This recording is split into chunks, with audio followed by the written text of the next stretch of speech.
Hi there, it's Kevin with RogueDeckBuilder.com. Here with my Q&A. This is a video from the Q&A. I told someone on my Q&A on Twitch I would play what I would consider the best version of Burn. This is my favorite version right now, is Mardu Burn, with the addition right now in the metagame of Crackling Doom being very powerful. So I don't know if this needs any sort of destroy target non-basic land in it, but it's just the basic Burn shell. What I like about Mardu is it gives you access to Lightning Helix for the mirror, and Crackling Doom against like Wormcoil Engines and a few other. There's some very, very good cards that this card is just amazing. So 2 damage to each opponent, and they have to sacrifice a creature. So Bump of the Night is probably the reason why you play Mardu Burn. Some people play Dark Confidence. I just think it's overkill. You have access to Reign of Gore and Rakdos Charm in the sideboard, and then have access to more, like I said, more Lightning Helixes. So pretty much just similar to most of the Burn list. Searing Blazes, Ripples, Eidolon, Skullcracks, etc. But this is probably the most powerful as far as the most damage output you can do. Some people swear by, like Morton just swears by mono reds because you don't have to do a bunch of damage to yourself. And yes, I'd like to play first. This is very keepable. This is amazing hand for Burn. This is typical Burn. We'll start off with a Swiss Spear into a, hopefully a Searing Blaze next turn. This is the very, very powerful anti-creature Burn.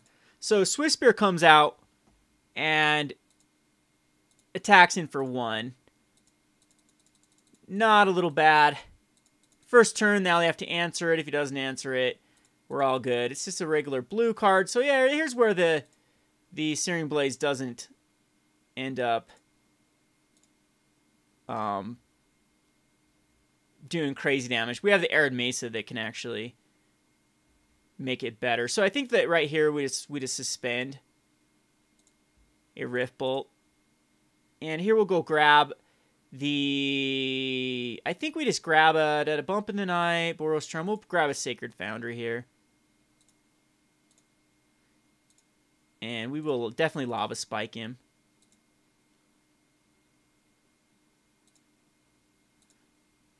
And there you go. The Swiss Spear is actually getting in there for 2. So it's doing kind of what a Goblin Guide does. Our opponent's already down to 14. We have a Searing Blaze if he's a creature-based deck. We could run out of steam here. Now, it's just a regular steam that's into play tapped. The Rift Bolt is going to do some more damage to him. And we are going to be able to cast the Rift Bolt targeting our opponent, which takes him down to 11. And then still get a draw card, which is Skullcrack. I don't know if we quite need to use a Skullcrack right now. Arid Mesa just come out. We'll keep that in case he does play anything. And we'll attack him with the Swiss Spear. Get him down to a 9. And just go ahead and cast a Lavamancer. And see exactly... Again, I have no clue what we're even up against. If he tries to kill off the Swiss Spear, I might Skullcrack in response. This does look like it's just Delver. Just good old Delver, so we can just wait him out. I don't even think we need to Skullcrack here if he could have the mana for it, so... Another Arid Mesa. We can go ahead and crack these. And we'll go get just a regular... We'll get a Blood Crypt. And shock ourselves. Even though we don't need to. Attacking with the Swiss Spear. And at this point, I do think we Skullcrack. So he's got to counter this Skullcrack, but it still gets us another point of damage. So there's the Spell Snare that I did anticipate. And see if he bolts off. He does not bolt off the Lavamancer. So we're going to get value out of the Lavamancer. We're going to get value out of the Searing Blaze. If he Tasigurs... Probably just a bolt. Yeah, that's what I thought. We'll just get rid of Wood of Foothills, Arid Mesa. Now he's down to a 5. And still can't Tasigur quite yet. Could just be the Cruel Control. So we need to void lands. There's another Swiss Spear. Does 1 damage to our creature and 1 damage. So I have to have a target for the Searing Blaze, unfortunately.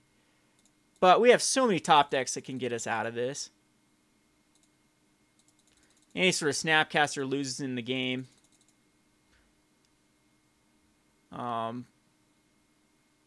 Yeah, this is not looking good with the amount of lands.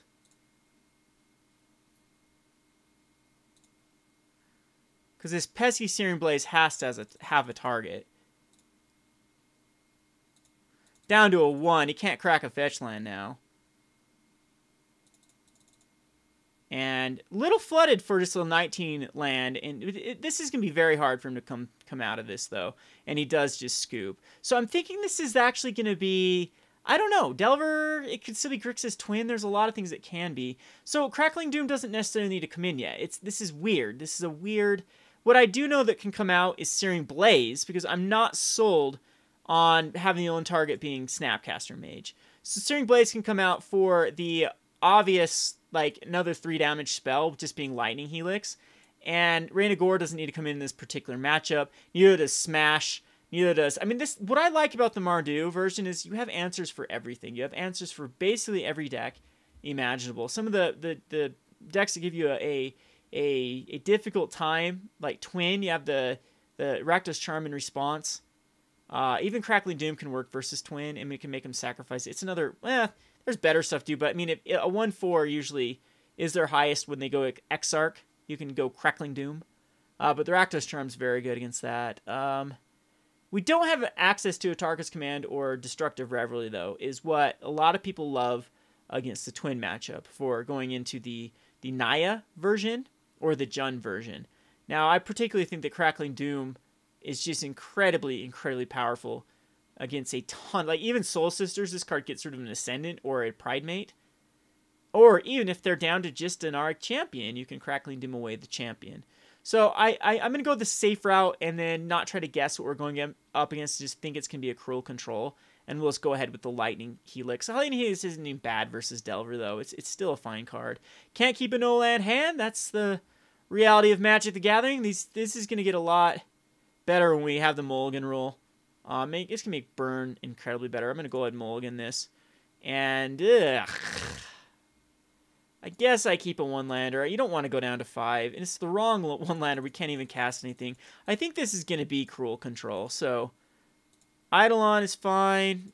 We will just put that in play tap. That is... This is gross. I'll admit, this is not ideal. And let's pass the turn again. With having the exact opposite of problem we had last game. With the Flood of Land. But the good news with the Flood of Land is we have lots of things we can cast. So, again, we need to hit a land here. It is an Arid Mesa. And we'll let our opponent react. I'm not going to even try to put out an Eidolon. It'll get handled by a Mana Leak or something. So is he just going to keep doing what he does? And end a turn here, we can Skullcrack. See if we get Shadow of Doubted here. We'll get the Blood Crypt. And yes, we'd like to take some damage. And you can take a Skullcrack to the face. Because that is the weakest spell. See if he Mana Leaks it. Dispel. Alright, so he's still got a Mana Leak possibly for the Eidolon. Is Eidolon even that good of a card? Well, we'll try to get a Mana Leak or a Bolt out or something here. Go ahead and attack with the Guide. See if we can give him some card advantage. Dispel's coming up. This has got to be Cruel Control with the double Creeping Tar Pit. It's going to be a Terminate. Sure, that allows us to go Bump in the Night.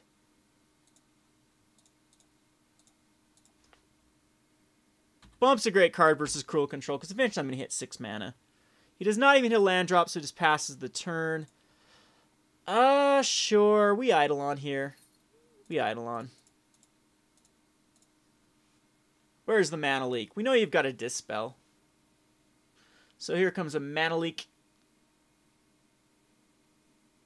Yep. Pretty much expected. And we got the triple Boros Charm, but he's got like Dispel and stuff. So I'm not going to crack Bloodstained Mire until needed. I think another land here is fine. 4 cards in hand. Just going to keep on passing turn. Another Bloodstained Mire. We'll pass the turn. Again, that bump is getting close now. I actually want to be hitting lands for all the bump in the nights. See if he starts activating these Creeping Tar Pits.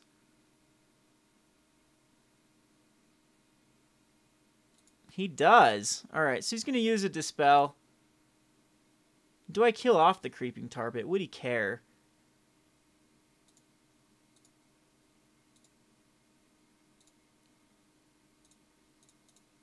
Here comes Boros or Lightning Helix, which will get dispelled.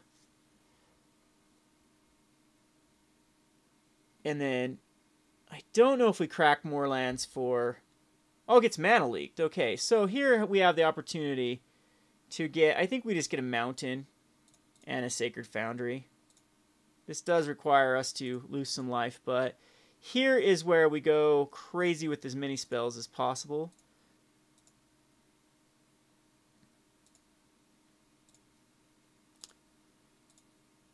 And I have 8 damage. Skullcrack's another instant, unfortunately.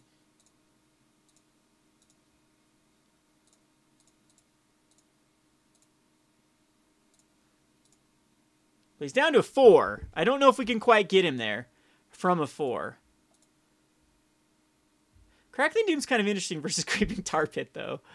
And Searing Blaze would have been good versus Creeping Tar Pit. It is his win condition. Yeah, he's going to keep going Creeping Tar Pit. And, whoa! That falls off. It falls off. But it might just be what he needs. And he's still got the Dispel up for the Skullcrack. So it gains him 3 life. Weird, though, that there goes his... Why is that in here? We'll go Swiss Spear. See if he's got a Lightning Bolt for it.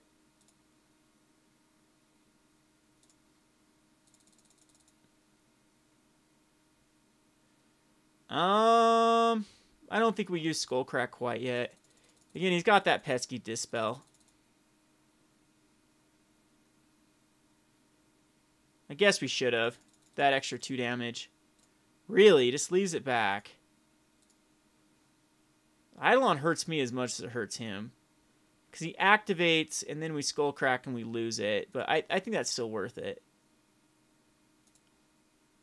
Maybe I should have chucked down an Eidolon there. I think not at this point.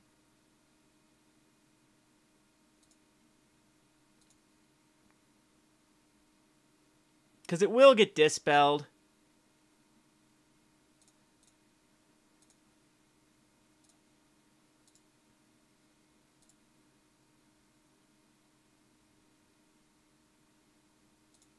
You really going to let this go through?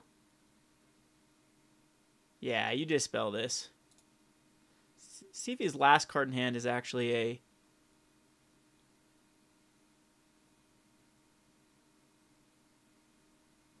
Terminate? Okay, it's a Terminate. So now I'm really wishing I would have slammed the Eidolon. We'll slam it. I think he just attacks the Creeping Tar Pit, though. Because I'm in just as much heat with the Eidolon as he is with... At this point, I think I want him to terminate the... Still 2 lands away from the bump. Because I can't block.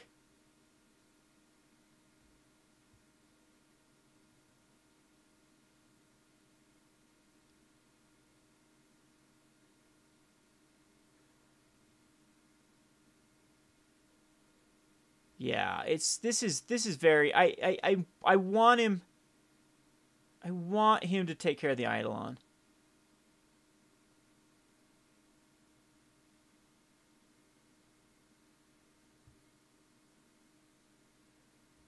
Vampiric Link is so weird. Lightning Bolt against my Eidolon. Okay, and then Creeping Tar Pit? Because now he's allowing myself, he's got to have a Dispel. Or I can just draw into a Boros Charm and kill him. Does he really have another Vampiric Link? Those are so weird in his deck. And if I'm really gonna think that his win condition is Creeping Tar Pit, I might just pack in a lot of hate. That's crazy. Unfortunately, we can't bump, so we could just be dead here to another Creeping Tar Pit. And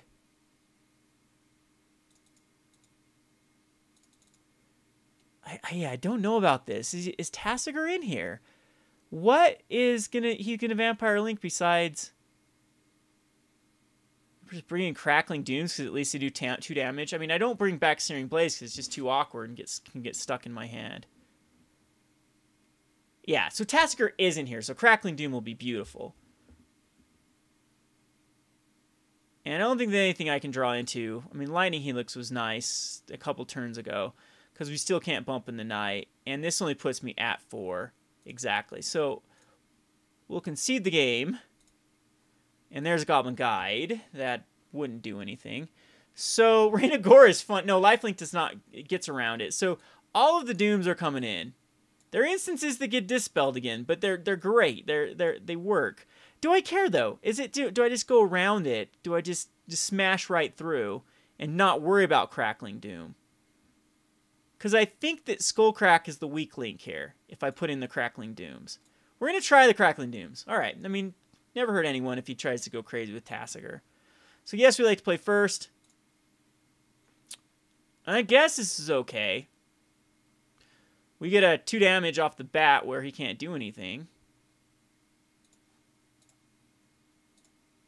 Do you know what? Grim Lavamancer probably should have been the card that I said no to. And kept in, because Lavamancer is kind of weak versus, well, it's Creeping Tar Pits. Hey, Goblin Guide, you're not supposed to betray me like that. Don't be giving him cards. Gave him a nice little Tar Pit, or Steam Vents. Which, if he plays the Steam Vents and play tapped, like, he needs to cast something or he loses his card advantage here. Well, he has to discard anyway if he doesn't. So let's see what he discards. Unless that gets him closer to a...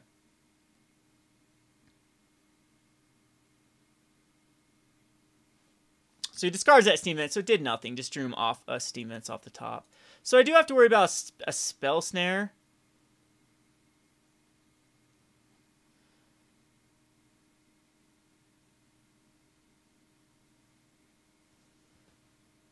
So do I Spell Snare? I think I'm just going to go ahead and throw out the Eidolon, see if he gets Spell Snared. And it most likely does.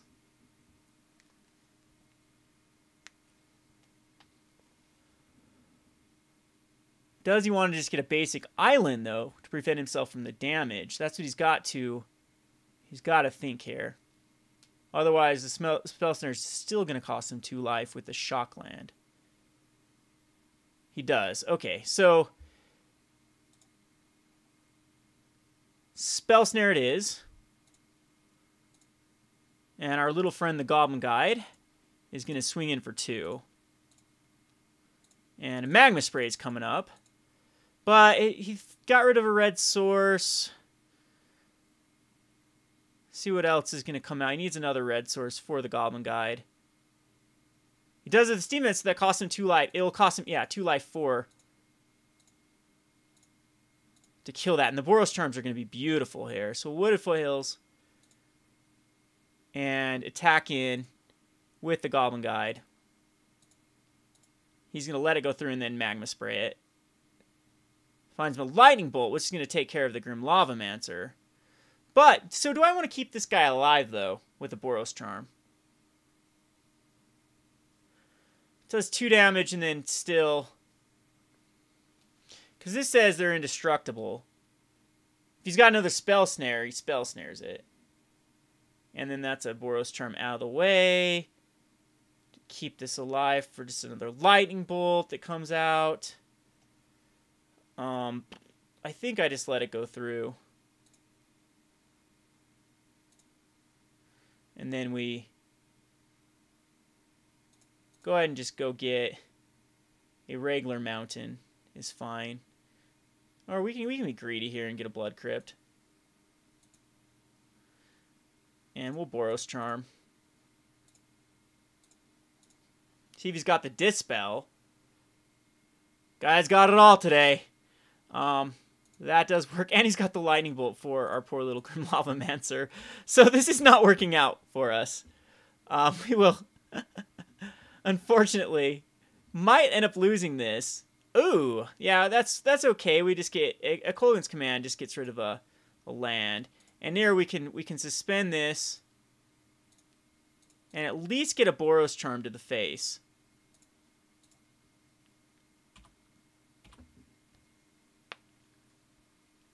And see if Tasigur comes out now.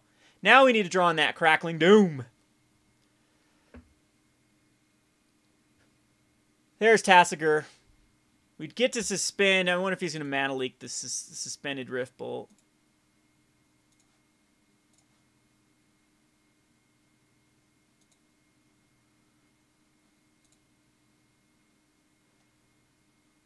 Down to a 6. All right, so that's not a good card to draw into. All right, Tasigur, don't get Vampiric Linked. No Vampiric Linked on the Tasigur. That's what we need to avoid. But the more cards he gets, ugh, not good. I mean, we could try to go around Kolaghan's Command, but Kolaghan's Command actually isn't that powerful. I think we just go get another another Blood Crypt. And I think we might lose this one. The lands, the lands, the lands. See if he Lightning Bolts, Snapcaster Bolts, and then just wins.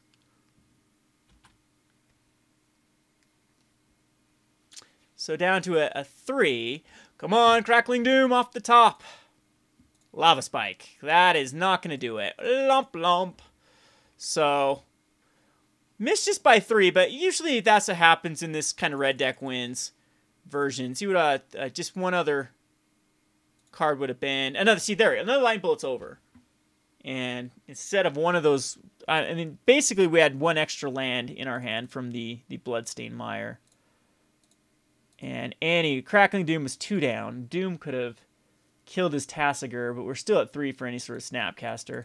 Anyway, that's the version I like. That's just answering one of your Q&As. I said I'd show the version I'd like the most. This has been Kevin with RogueDeckBuilder.com. Thanks for watching.